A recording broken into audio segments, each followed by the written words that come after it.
The last thing I remember before running out of that building was seeing all three of my neighbors, people who never even spoke to each other, standing perfectly still in the hallway at 2:41 a.m., all facing my apartment door, smiling, like they'd been waiting for me to look. My name's Aaron. I used to live in a tiny apartment building in Sunnyside, Queens, just a few blocks from the elevated 7 train. This happened in late fall of 2022, back when I worked late shifts at a printing shop off Queens Boulevard.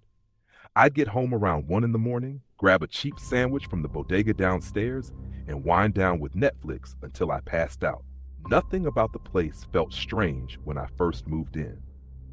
It was just an old building with thin walls and neighbors who mostly kept to themselves, but they changed at night, and back then I didn't realize how closely they had been watching me.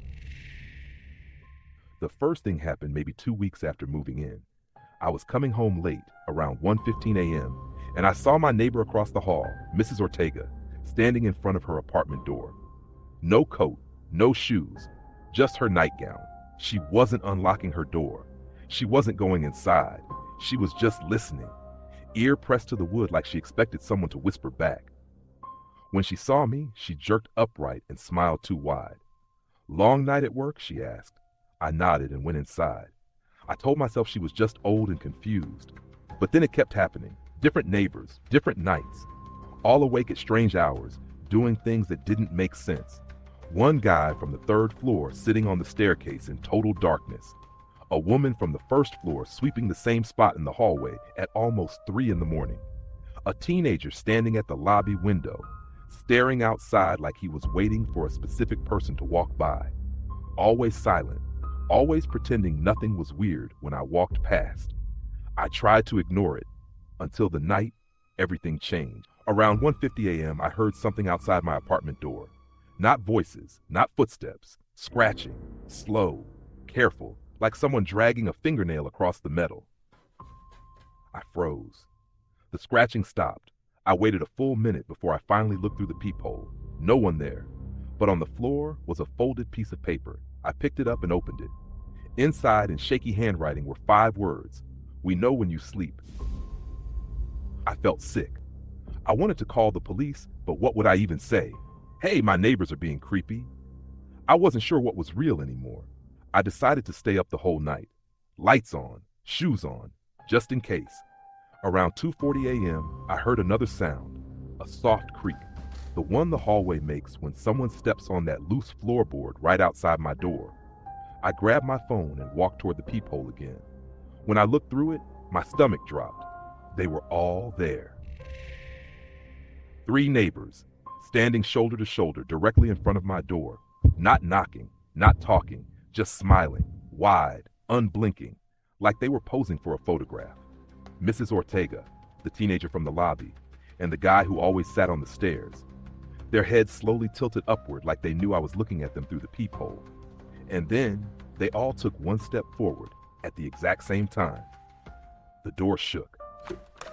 I ran to the kitchen, grabbed the heaviest thing I could find, a cast iron pan, and dialed 911. I was shaking so hard I nearly dropped the phone. The operator told me to stay put. Officers were on the way. But before they arrived, the hallway went completely silent. No footsteps, no voices, nothing. When the police finally opened my door, the hallway was empty.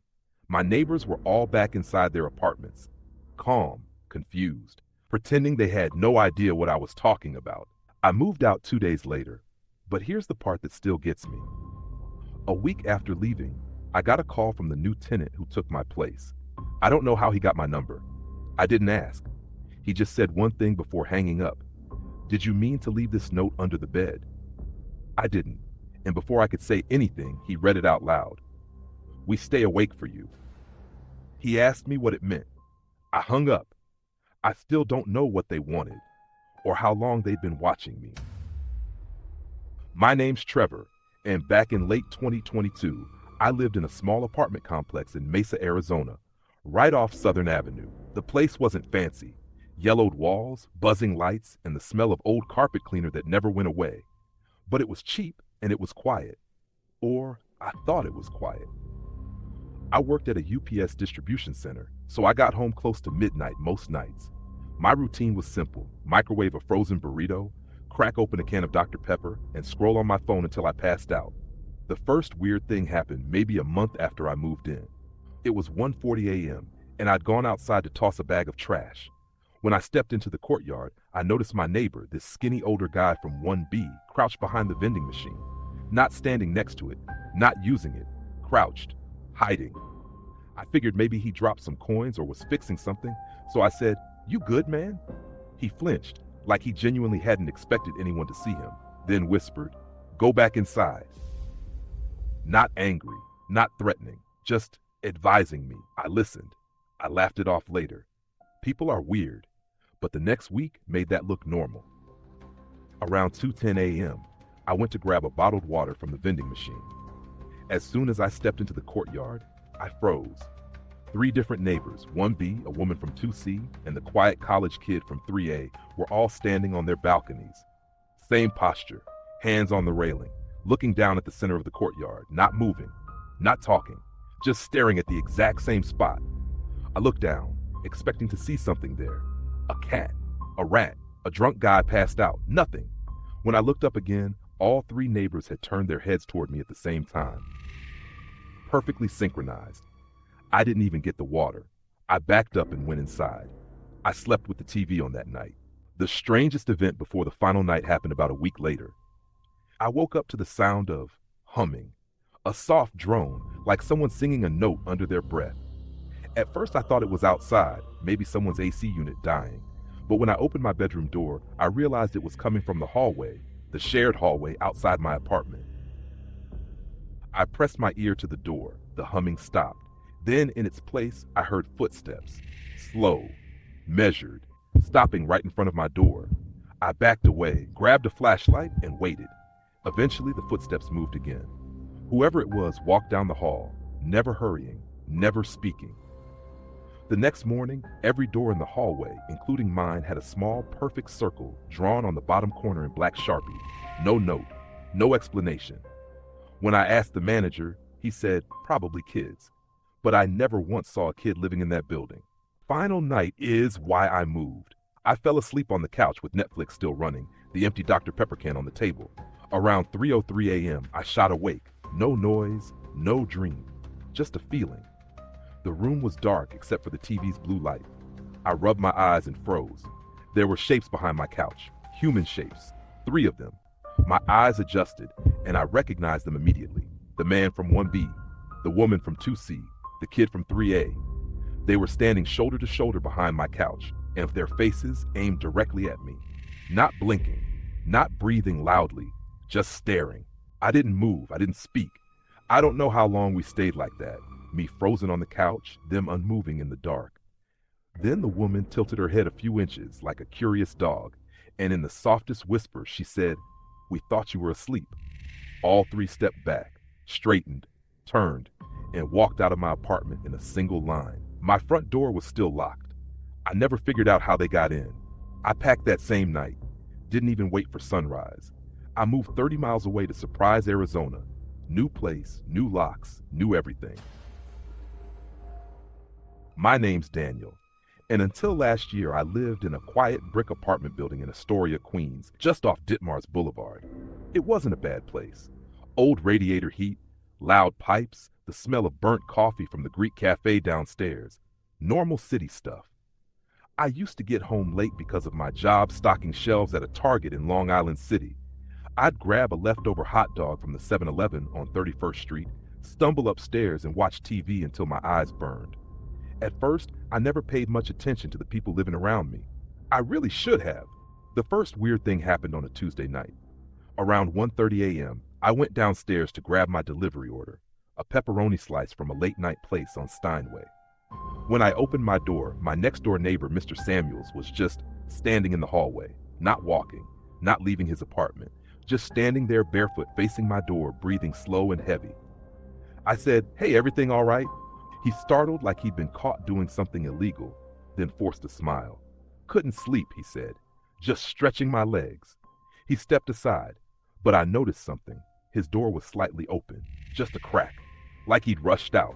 Weird, but I brushed it off. People do strange things when they can't sleep. A few nights later, I heard something above me, my upstairs neighbor dragging furniture across the floor. At 2:07 a.m., not once, not twice, but for almost 20 minutes straight. I knocked on the ceiling with a broom handle. The dragging stopped immediately, too immediately, like someone had been waiting for me to react. Still, I tried to stay rational. Old buildings make noise, people keep odd hours, it's New York. But everything changed after the hallway incident.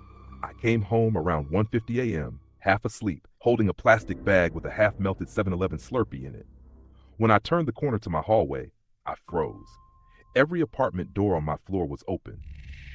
Just an inch, perfectly aligned, like a row of eyes half open and watching. I didn't hear anything, no movement, no whispers, just the faint hum of the old freezer in my kitchen behind me. A chill crept down my spine. I knocked on one of the doors, Mrs. Alvarez's place. No answer. Then, without warning, all the doors slowly began to close, one by one. I backed into my apartment, locked the door, and didn't sleep at all that night. I told myself I was imagining things, that maybe someone else on the floor had done something.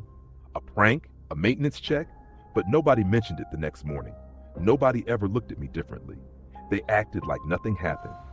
That was the moment I realized something was off.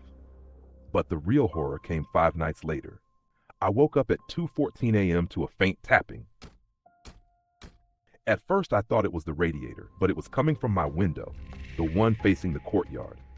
I walked slowly through my dark living room. The tapping continued, steady, patient. When I pulled back the curtain, my entire body went cold. Down in the courtyard, illuminated by the security light, were my neighbors, all of them, dozens of them, standing in a perfect circle, looking straight up at my window, not moving, not talking, just staring. One of them, the teenager from 3B, reached up and tapped a broomstick against the metal railing below my window. The others never broke eye contact. My phone slipped from my hand and hit the floor. They all turned their heads at the exact same time, all at once, like a flock of birds reacting to a single thought. And then they smiled. Wide. Unnatural, like they'd been waiting for me to see them. I stumbled backward, grabbed my keys, and fled my apartment barefoot. I ran out the front door, down the street, didn't stop until I reached a 24-hour deli on Broadway. I stayed there until sunrise. When I went back with police that morning, the courtyard was empty. No footprints, no signs of anyone standing there. My neighbors acted confused. Why would we be outside at night, they asked. Some kind of misunderstanding, they insisted. But their eyes looked amused, like they were in on something I wasn't. I moved out a few days later, didn't even pack everything. But here's the part I still don't talk about. On my last night in the building, as I was carrying boxes to my car, I passed Mr. Monk Samuels, the same neighbor who stood outside my door that first night. He smiled at me gently, and he whispered, "Good thing you're leaving, Daniel. We get curious when people stay up too late." I didn't respond. I just kept walking.